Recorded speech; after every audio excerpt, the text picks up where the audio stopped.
Welcome again to our online Sunday School. Ako nga pala si Teacher Nicole, ang inyong teacher for today. Ready na ba kayo sa bago nating kwento at pag-aaralan?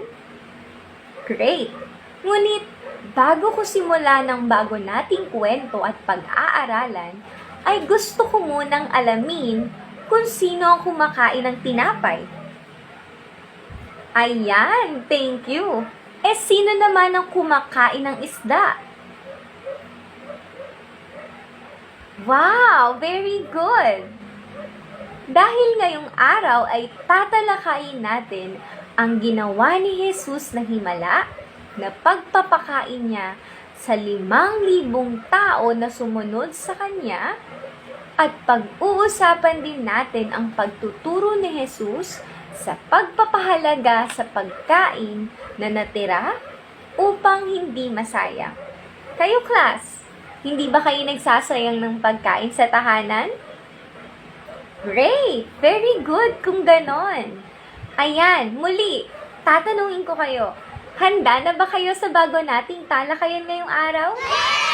Ayan, at dahil alam kong handa na kayo, simulan na natin ang kwento. Isang araw, si Jesus ay nangangaral. Tumawid si Jesus sa ibayo ng lawa ng Galilea na tinatawag ding lawa ng Tiberias. Sinundan siya ng napakaraming tao sapagkat nakita nila ang kababalaghang ginawa o himala na ginawa niya na pagpapagaling sa maraming may sakit at pangangaral tungkol sa kaharian ng langit. Nang magagabi na ay umahon si Jesus sa burol kasama ang kanyang mga alagad at naupo roon. Tumanaw si Jesus at nakita niyang dumarating ang napakaraming tao. Tinanong niya si Felipe, "Saan tayo bibili ng tinapay upang makakain ng mga taong ito?" Sinabi niya ito para subukin si Felipe sapagkat alam naman ni Jesus ang kanyang gagawin. Sumagot naman si Felipe, "Kahit na po halagang 200 denaryong tinapay ang bilhin ay hindi sasapat para makakain ng kahit tigkakaunti ang lahat ng tao." Sinabi naman ng kanyang isa pang alagad na si Andres, na kapatid ni Simon Pedro, "Mayroon po ritong isang batang lalaki na may dalang 5 tinapay at 2 isda. Ngunit gaano na ito sa ganyang sobrang daming tao?" Tanong ni Andres. Ibinigay naman ng batang lalaki ang 5 tinapay at 2 isda sa mga alagad. Binigay ng alagad ang pagkain kay Jesus. "Paupuin ninyo sila," wika ni Jesus. Madamo sa lugar na iyon at umupo ang mga tao. Humigit kumulang sa 5,000 ang mga lalaki nung binilang ng alagad ni Jesus. Kinuha ni Jesus ang tinapay at matapos magpasalamat sa Diyos ay ipinabahagi sa mga tao, gayon din ang ginawa sa mga isda. Ang sumunod na pangyayari ay kamangha-mangha. Kahit gaano na karami ang naipamigay nila, ay di man lang nababawasan ng tinapay at isda. Kumain at nabusog ang 5,000 tao. Lahat ay namangha sa kapangyarihan ni Jesus. Binigyan at pinakain ng lahat hanggang sa gusto nila.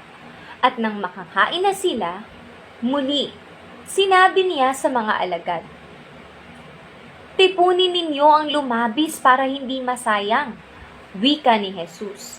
Gayon nga ang ginawa nila.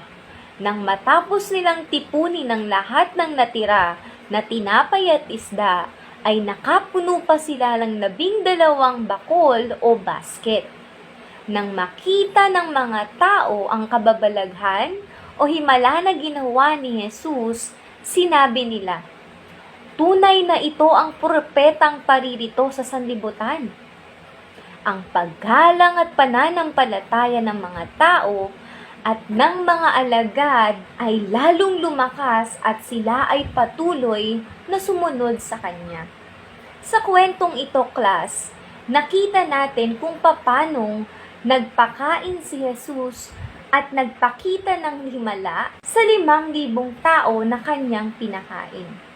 Bukod pa roon ay tinuruan niya rin tayo na dapat ay hindi tayo magsayang ng pagkain na natitira sa atin. Nakita natin kung gaano ang kayang gawin na himala ni Jesus. Hindi lang pagpapagaling, pero pwede rin niyang i-provide lahat ng needs natin. Okay? So, that's it for today. At yan ang kwento sa araw na ito. Natuto ba kayo? Naiintindihan niyo ba ang ating kwento? Great! At dahil natuto kayo, see you next Sunday sa panibago nating pag-aaralan at kapupulutan ng aral sa story sa Bible. Muli, ako si Teacher Nicole. God bless, children!